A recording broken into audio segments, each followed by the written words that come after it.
इतने भी पैसे नहीं है। मेरे घर में मेरे अब्बू की तबीयत खराब है, उनको कैंसर की प्रॉब्लम है। जो सिलेक्शन हो पा गए हैं उनसे ज़्यादा नंबर हम लाए। मैं योगी जी के नगर क्षेत्र से हूँ और उनका ये बात जाएगी तो जो बहुत प्रभाव पड़ेगा।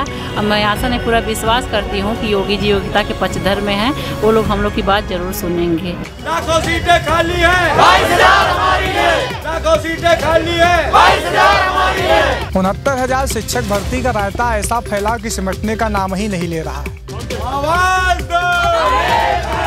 तो ये 69,000 और 68,500 वाली भर्ती कुछ ऐसी है कि जिसमें अभ्यर्थियों के तमाम सारे दल जैसे बन गए हैं। कोई को आरक्षण नहीं मिला है तो किसी को संशोधन मसला है, तो कोई ऐड ऑन करने की बात कर रहा है कि 22,000 पद उसमें ऐड किए जाएं। तो कुछ सारे ऐसे लोग हैं और जो कह रहे हैं कि नई भर्तियां फिर से निकाली जाए ताकि हमारा भी समायोजन हो सके। जब शिक्षा मित्रों का समायोजन माननीय अपेक्स कोर्ट ने रद्द किया था, उस टाइम राज्य सरकार से ये कहा था कि अगले 6 महीने में आपको 2 भर्तियां करनी है, जिसमें कि सरकार ने पहली भर्ती उसका हाफ 1,37,000 का हाफ 68,500 भर्ती निकाली। उसमें इन्होंने पासिंग मार्क रखा 60-67 आउट ऑफ 150 100-150 में। तो उसमें सर हुआ क्या, मात्र 2 कैटेगरी के लोग शामिल थे। एक बीटीसी शामिल थे, एक शिक्षा मित्र शामिल थे। टोटल 1,10,000 बच्चे बैठे। उसमें सर हुआ क्या, मात्र 41,000 बच्चे पास कर पाए। और इसके बाद पुनर्मूल्यांकन हुआ, उसमें 4-5 हज़ार चले गए।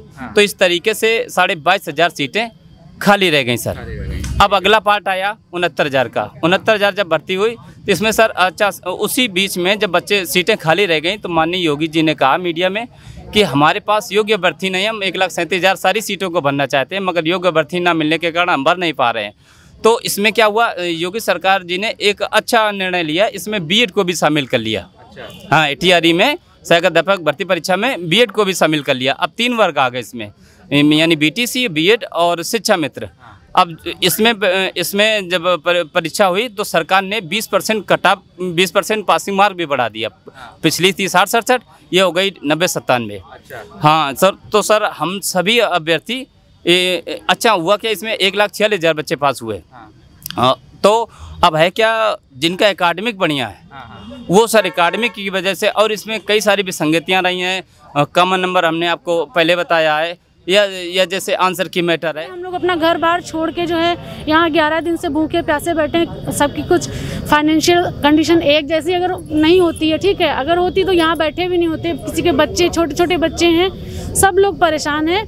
कुछ तो कहिए, आश्वासन, कुछ तो आश्वासन दीजिए कि आप करेंगे नहीं करेंगे। हमें योग्यता नहीं है, आप कह दीजिए कि हम योग्य नहीं, 110 नंबर लेके भी हम योग्य नहीं है, तो हम चले जाएंगे, नहीं तो हम यहीं बैठे। तो आप यहाँ पे कितने दिनों से हैं और अब तक आपकी सरकार से क्या बात हुई है? मैं सर लगातार 21 जून से 11 दिन हो गए आज मुझे भूखे प्यासे यही SCERT के सामने बैठे हुए हैं। तक आपकी सरकार के किसी नुमाइंदे से या किसी अधिकारी से बात हुई आप लोग की? अभी सर मेरी जो है अंदर DG सर को हम 21 जून को प्रत्यावेदन दिए आए थे।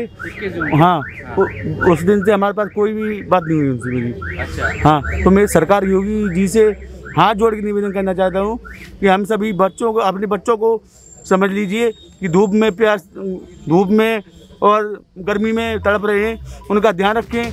आज उत्तर प्रदेश में रोजगार एक बड़ा मुद्दा है, पहली बात। और दूसरी बात कि जो बेसिक शिक्षा है उसमें करीबन हर साल 1 लाख के पदों पर भर्ती होनी है, और आज एक अच्छी खासी संख्या में जो है वो उत्तर प्रदेश सरकार के पास शिक्षा विभाग में पद खाली है। अब सरकार क्यों नहीं भरना चाहती है, ये सरकार बेहतर जानती है।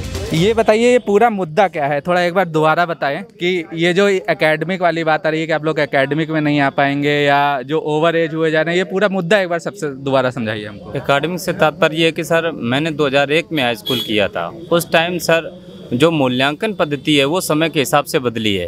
पहले के मैं 2001 में हाई स्कूल मैंने किया, उस टाइम सर 55% वाला गुड सेकंड बोला जाता था, अखबार में रिजल्ट निकलता था, और 60% वाला फर्स्ट बोला जाता था, उसको इनाम मिलता था।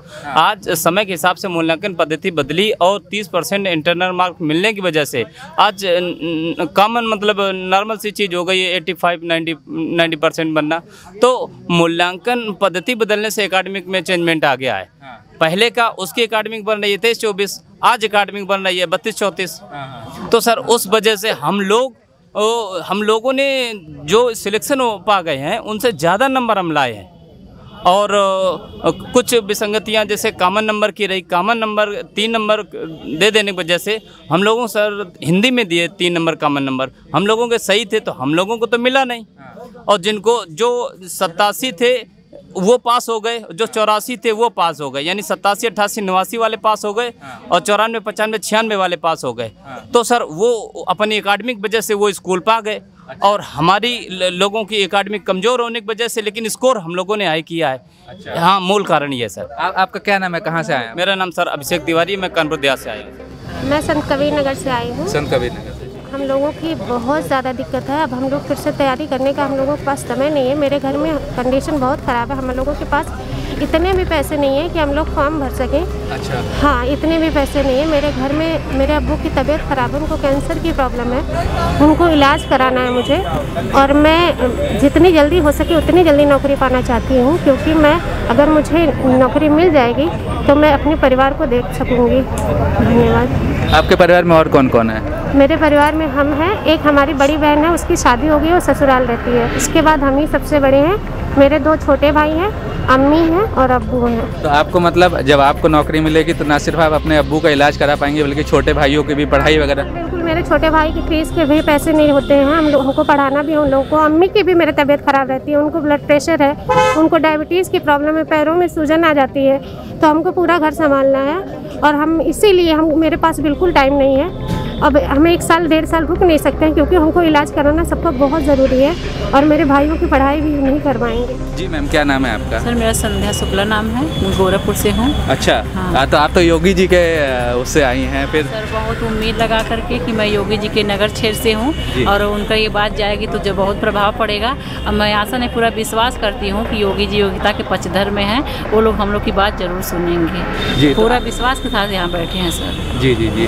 तो आपका जो ये पूर्वांचल का क्षेत्र है गोरखपुर वगैरह, तो वहाँ से कितने लोग ऐसे रह गए हैं आपके भाई? हाँ, हमारे यहाँ बहुत साथी रह गए हैं। हमको लगता है वहाँ के गोरखपुर से ही कम से कम 2-2.5 हज़ार लोग हैं। 2-2.5 हज़ार लोग बचे हैं? बचे हुए गोरखपुर में ही। अच्छा। हाँ, और हमारे सभी साथी आए हुए हैं, बहन और भैया सभी लोग आए हुए हैं, यही उम्मीद लगा करके कि योगी जी हम लोग बीएड थे पहली बात, हम लोग को सारे मौका दिए, और बीएड करने के बाद ये हुआ कि प्राइमरी में पहली बार आया कि अवेलेबल है, हम लोग भी भर सकते हैं प्राथमिक विद्यालय में, तो बड़ी खुशी हुई। और हम एक घरेलू महिला हैं, आप समझ सकते हैं सर कितनी जिम्मेदारियाँ, 2 छोटे छोटे बच्चे हैं और पूरे ज्वाइंट फैमिली है, सास ससुर देवर सब लोग छोटे हैं, बहुत जिम्मेदारी, घर में कंप्रोमाइज़ करके पढ़ना, हमेशा जान लीजिए बहुत दिक्कत रहती थी, नींद नहीं पूरी होती थी, बच्चों का ध्यान नहीं, बच्चे भी सर बड़े हो रहे पढ़ने लिखने के लिए, पूरा जीवन सर अगर जो हम पढ़ने में बिता देंगे तो बच्चों का फ्यूचर क्या होगा? सही बात। अगर योगी जी को तो समझना चाहिए, योग्यता का सम्मान करें, और हम जैसे योग यहाँ बैठे हुए जितने हमारे भैया बहन हैं सबका ये 22 सीट करके सबको शिक्षा में बच्चों के उच्च भविष्य के लिए सब इतनी अच्छे से योग्य हैं। 110 मेरा सर खुद 110 नंबर है। अच्छा। और हाँ, हम लोग जो भविष्य के बच्चे हैं उन लोग को अच्छे से पढ़ाएंगे, अच्छी शिक्षा देंगे। हमारा यही मनोकामना है कि योगी जी हम लोग की बात सुनेंगे।